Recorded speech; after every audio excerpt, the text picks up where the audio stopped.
বার্তা ও এক উদযাপন। সৌন্দর্য মানে নিখুঁত হওয়া নয়, সৌন্দর্য মানে ভাঙা জিনিসেও সম্ভাবনা খুঁজে পাওয়া।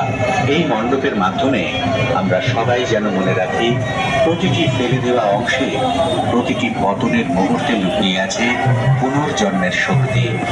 আর মা জগদ্ধাত্রীর মতো আমরাও যেন খুঁজে পাই অন্ধকারকে আলো, ক্ষতিকে সৃষ্টিতে, হারের মুহূর্তকে আশায় রূপান্তর করার ক্ষমতা। আপনারা সকলে ভালো থাকুন, উৎসবের দিনগুলো আপনাদের আরো গর্বময় হয়ে উঠুক।